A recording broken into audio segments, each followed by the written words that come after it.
నమస్కారం. అయితే కాంగ్రెస్ ప్రభుత్వము చెప్పేది ఒకటి చేసేది ఒకటి, హామీలు ఇచ్చుకుంటా పోతుంది కానీ నిలబెట్టుకోదు, చిత్తశుద్ధి లేదు. పలు హామీలు ఇచ్చారు, ఆ హామీలన్నింటినీ కూడా దాటవేశారు. ఇప్పుడు 42% రిజర్వేషన్లు చిత్తశుద్ధి ఉంటే అమలు చేయాలనేది కూడా అక్కడ రాకేష్ చెప్తున్నటువంటి పరిస్థితి, బీఆర్ఎస్ నేత. అందరికీ నమస్కారం. 42% ఇవ్వాలనేటువంటి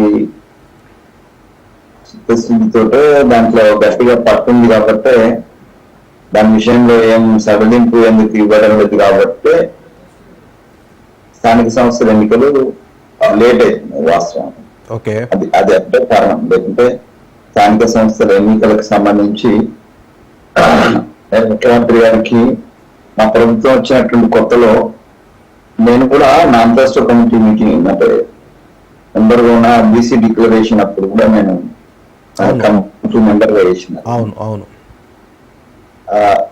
రెండింటిలో నేను ఉన్నా కాబట్టి నాకు ఐడియా ఉంది. 42% ఇవ్వాలని అంటే దీంట్లో ఉన్నటువంటి రాజ్యాంగబద్ధమైనటువంటి చిక్కులు, న్యాయపరమైనటువంటి చిక్కులు ఇవన్నీ కూడా నాకు స్పష్టంగా ఐడియా ఉంది.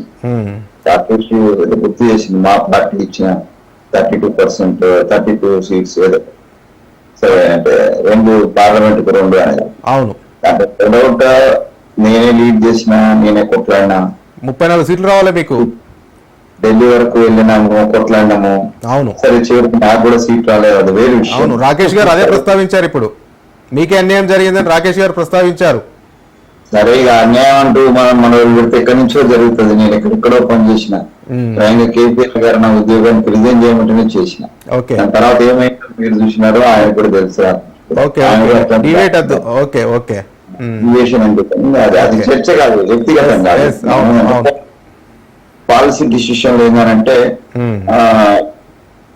2023 ఎలక్షన్ కు సంబంధించినటువంటి హామీలలో 42% ఉంది. అవును, ఇది రాజ్యాంగబద్ధం చేయాల్సినటువంటిది. కేసీఆర్ గారు ఈ రాష్ట్రంలో ఉన్నటువంటి ఓబీసీలు, బీసీలకు చేసిన పెద్ద ద్రోహం ఏంటంటే 33% ఆంధ్ర ముఖ్యమంత్రి ఉన్న టైంలో సరే పార్టీ పరంగా ఇస్తామన్న హామీలు నిలబెట్టుకోవడం అది వేరు. కాకపోతే కిరణ్ కుమార్ రెడ్డి గారు ఉన్న టైంలో ఇక్కడ 33% లోకల్ బాడీస్ లో బీసీలకు రిజర్వేషన్ వచ్చింది సార్. దాన్ని సుప్రీం కోర్టు వరకు వెళ్ళి దాన్ని అప్పుడున్నటువంటి ఆంధ్రప్రదేశ్ ప్రభుత్వంలో ఉన్నటువంటి వాళ్ళు తీసుకొచ్చినారు. కానీ అదే కేసీఆర్ గారు వచ్చిన తర్వాత అది 22కు పడిపోయింది. సో 10%, 11% తగ్గించినటువంటి ఘనత డెఫినెట్ గా కేసీఆర్ కే దక్కుతుంది. అది బీసీలు అందరికీ కూడా గుర్తున్నది. బీసీ ఉద్యమాలు చేసేటోళ్ళకో బీసీ ప్రజలకో గుర్తున్నది. నేనేమన్నా అంటే నేను యాక్చువల్లీ ఈ 42% ఏదైతే ఉన్నదో అది రాజ్యాంగబద్ధంగా రావాల్సిన దానికి సమయం తీసుకుంటాను. ఎందుకంటే 9th షెడ్యూల్ లో చేర్చడము, తర్వాత లోకల్ గా ప్రాసెస్ అయ్యే పని కనబడతలేదు. ఇప్పుడు జీవో ఇచ్చి నన్ను పూర్తి మాట్లాడినండి ఆ విషయాన్ని నేను చెప్తాను. అది ఆలస్యమయ్యేటువంటి అవకాశాలు ఉన్న దృష్ట్యా నాకు అవగాహన ఉన్నటువంటి వ్యక్తిగా ఆయన రాకేష్ కూడా అది స్పష్టంగా ఐడియా ఉంది. అందరికీ ఐడియా ఉంది, నా ఒక్కరికి కాదు. కాస్త ఈ అంశం తెలిసినటువంటి, ఈ అంశంలో స్టడీ చేస్తున్నటువంటి వాళ్ళు, ఉద్యోగాలు చేస్తున్న అందరికీ కూడా తెలుసు. సో నేను ప్రభుత్వం వచ్చిన 23 డిసెంబర్ లో ప్రభుత్వం వచ్చిన వెంటనే, దాని తర్వాత సర్పంచ్ల కాల పరిమితి అయిపోయిన వెంటనే నేను ఇచ్చిన సజెషన్ ఏంటంటే సరే రాజ్యాంగబద్ధంగా తెచ్చేది మనం తెచ్చాం, కానీ పార్టీ పరంగా మనం ఒక ప్రామిస్ చేసినాం కదా 42% అని. Let us go for the 42% on behalf of the party మనం డిక్లేర్ చేసి ప్రజలకు మేము దాన్ని చట్టబద్ధం చేయడానికే మేము ప్రాసెస్ చేస్తాము, ఈలోపు మేము ఇస్తామని వెంటనే ఎన్నికలకు పోవాలనేటువంటి సజెషన్ నేను స్వయంగా ఇచ్చాను. కారణాంతరాలు ఏవైనా కూడా దాన్ని ఇంప్లిమెంట్ కాలేదు. 42 వచ్చినాకనే మొన్న కూడా మళ్ళీ మంత్రివర్గం చర్చ రాలేదని రాకేష్ అంటుండే, కానీ మొన్న కూడా మంత్రివర్గం చర్చ వచ్చినప్పుడు వెంటనే పెట్టాలని అంటే మా పిసిసి అధ్యక్షులు చాలా స్పష్టంగా చెప్పినారు 42% మనం ఇంప్లిమెంట్ చేయించుకొని ముందుకు పోదాం అనేటువంటి చాలా గట్టిగా పిసిసి అధ్యక్షులు గారు కూడా చెప్పినారు.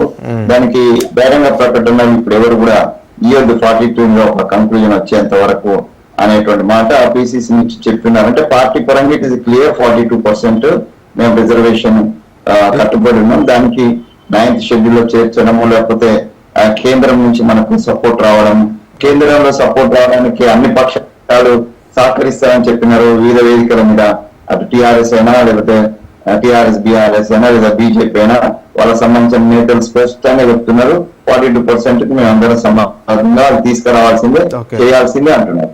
కాబట్టి ఎవరికి దీంట్లో శశభిషలు లేవు. అందరూ అన్ని పార్టీల వాళ్ళు 42% ఏదైతే రిజర్వేషన్ అంటే కొంత ఇప్పుడు రాకేష్ చెప్పినట్టుగా ఈ జనాభా లెక్కల విషయంలో కొంత పర్సెంటేజ్ అతి ఉన్నా కాంగ్రెస్ పార్టీ తన మేనిఫెస్టోలో పెట్టిన 42 కు అందరూ కూడా సుముఖతనే కమిట్మెంట్ వ్యక్తం చేసింది, ఇంక్లూడింగ్ ద బీజేపీ.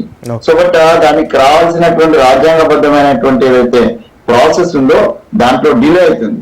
ఇప్పుడు డిలే అవుతున్న సమయంలో కోర్టు నుంచి వచ్చినటువంటి ఇన్స్ట్రక్షన్స్ ప్రకారము మనకు 30 సెప్టెంబర్ లో పెట్టమంటున్నారు. ఒకవేళ 30 సెప్టెంబర్ లో పెట్టాల్సిన పరిస్థితి ఏర్పడి ఈ లోపు మనకు 42% రాజ్యాంగబద్ధంగా రాకపోయినా మేము పార్టీ పరంగా 42% ఇవ్వాల్సిన బాధ్యత మా మీద ఉన్నది. సపోర్ట్ చేస్తున్నటువంటి మిగతా వాళ్ళు కూడా ఇస్తారు. సో ఆ రకంగా పోయినప్పుడు అది అధికారికంగా కాకపోయినా అనధికారికంగా 42% అనేటువంటిది డెఫినెట్ గా పార్టీ కట్టుబడి ఉన్నది. అసెంబ్లీ ఎలక్షన్స్ లో, పార్లమెంట్ ఎలక్షన్ లో వెంకటస్వామి గారు ఒక క్వశ్చన్, అనధికారికంగా వెళ్లే బదులు ప్రభుత్వం చేతిలో ఉంది, జీవో ఇచ్చి అధికారికంగా వెళ్ళొచ్చు కదా. ఇప్పటికే న్యాయ నిపుణులను సంప్రదించారు. మనకు జీవో ఎగ్జిక్యూటివ్ ఆర్డర్ ద్వారా ఇచ్చేది ఎస్సీ ఎస్టీకి మాత్రమే ఉంది సార్, బీసీలకు లేదు. ఒకవేళ అవకాశం బీసీలకు కూడా ఉంటే అంటే న్యాయ నిపుణులతో ఒకసారి మాట్లాడి ఒకవేళ 42% కు ఇది ఎగ్జిక్యూటివ్ ఆర్డర్ ద్వారా మనం లోకల్ బాడీస్ కి ఇచ్చుకునేటువంటి అవకాశం ఎక్కడ ఉన్నా దాంట్లో ఎగ్జిక్యూటివ్ ఆర్డర్ ద్వారా కూడా మనం పోవడానికి సిద్ధం. మీ దగ్గర డాటా ఉంది కదా, కులగణన చేసిన డాటా ఉంది కదా, డాటా ఆధారంగా ఇవ్వచ్చు అనేది ఒక వాదన. డాటా ఆధారంగా ఇంకెక్కువ రావాలి మాకు బీసీలకు, డాటా ఆధారంగా ఇంకా 56% కూడా రావాలి. సో డాటా ఆధారంగా చేసుకొని పోవాల్సి వచ్చినా ఆ డాటా ఆధారంగా చేసుకొని ఒకవేళ న్యాయ స్థానాల నుంచి ఇబ్బంది లేకుండా ఉన్నట్టుంటే ఎగ్జిక్యూటివ్ ఆర్డర్ ద్వారా పోవడానికి మాకు ఏ విధమైనటువంటి అభ్యంతరం లేదు. ఎగ్జిక్యూటివ్ ఆర్డర్ అసెంబ్లీలో పెట్టినప్పుడు ప్రతిపక్షాల వాళ్ళు కూడా ఎవరు కూడా వాళ్ళు అపోజ్ చేసే అవకాశం లేదు, వాళ్ళు కూడా సపోర్ట్ చేస్తారు. కాబట్టి ఎగ్జిక్యూటివ్ ఆర్డర్ కు ఇప్పుడు అంటే టెక్నికల్ గా కానీ లేకపోతే జ్యుడిషియరీ సిస్టమ్ లో కానీ అది అడ్మినిస్ట్రేటివ్ లో కానీ అవకాశం ఉంటే డెఫినెట్ గా దాన్ని మేము ఫాలో అవుతాం. ఒకవేళ అది లేట్ అవుతుంది అనుకుంటే 30th లోపు దీని ద్వారానే వెళ్తాం. ఓకే.